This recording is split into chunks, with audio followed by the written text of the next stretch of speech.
रक्तचाप की जांच कैसे की जाती है? शरीर के सारे अंगों तक रक्त पहुंचाने के लिए हमारा हृदय रक्त को एक खास दबाव पर पंप करता है और इसी दबाव को रक्तचाप या ब्लड प्रेशर कहते हैं। ये समझने के लिए रक्तचाप होता क्या है, ये वाला वीडियो देखो। हृदय द्वारा पंप किया गया रक्त वाहिनियों में आता है और इनकी दीवारों पर दबाव बनाता है। इसी का उपयोग करके डॉक्टर ब्लड प्रेशर नापते हैं। बीपी नापने की यह मशीन स्फिग्मो मैनोमीटर का इस्तेमाल होता है। इसे बीपी अपैरेटस भी कहते हैं। Knob, cuff, rubber tube, rubber bulb, rubber valve और गेज, इसे ऐसे खोलते हैं। कपड़े से बने इस हिस्से को कफ कहते हैं और इसे ऊपरी बांह पर बांधते हैं। इससे दो रबर ट्यूब्स जुड़ी होती हैं। इनमें से एक ट्यूब आगे जाकर गेज से जुड़ी होती है और दूसरी इस बल्ब से। गेज एक पट्टी होती है जिससे पता चलता है कि ब्लड प्रेशर कितना है। इसके बीचों बीच एक पतली नली होती है जिसमें मर्क्यूरी यानी पारा ऊपर नीचे जा सकता है। देखो, ये नॉब है। ब्लड प्रेशर नापते समय यह हमेशा आड़ी स्थिति में होना चाहिए। रबर बल्ब में स्क्रू जैसा एक वॉल्व होता है। इसे इस तरह घुमाया जाता है। चलो अब देखते हैं कि ब्लड प्रेशर कैसे नापा जाता है। सबसे पहले डॉक्टर मरीज को आराम से बैठने के लिए कहते हैं। मरीज का हाथ ऐसी स्थिति में होना चाहिए और पैर फर्श को छूने चाहिए।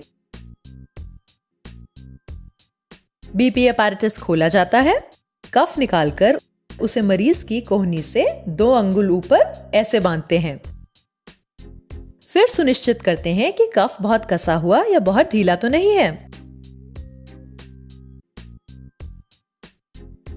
उसके बाद स्टेथोस्कोप अपने कानों पर लगाते हैं। चेस्ट पीस में उंगलियों से आवाज करके पता लगाते हैं कि आवाज ठीक से आ रही है या नहीं। स्टेथोस्कोप के चेस्ट पीस को कोहनी के बीच इस प्रकार लगाते हैं। इसकी चिकनी गोल सतह को त्वचा के साथ पूरी तरह से संपर्क में होना चाहिए। दूसरे हाथ से रबर बल्ब का वॉल्व बंद करते हैं और रबर बल्ब को पंप करते हैं। गेज का पारा ऊपर जाने लगता है।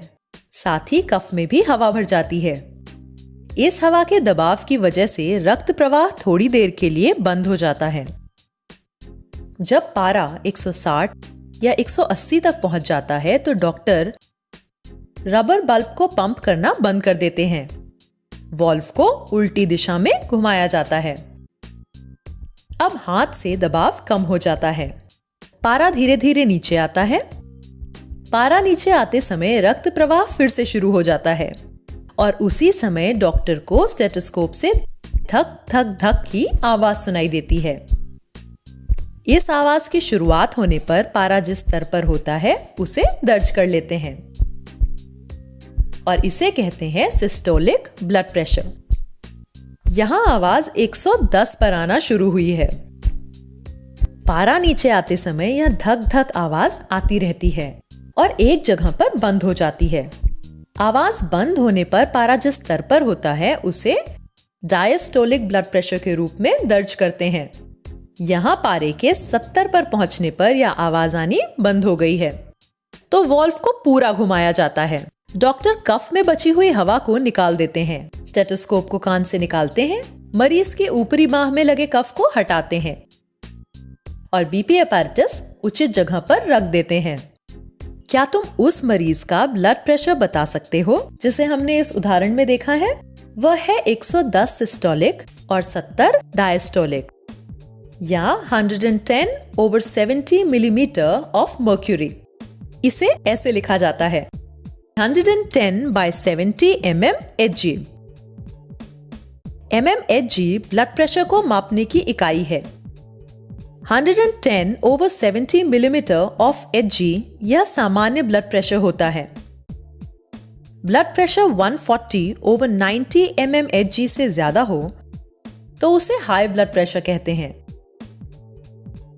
और अगर यह 100/60 mmHg से कम हो तो इसे लो ब्लड प्रेशर कहा जाता है।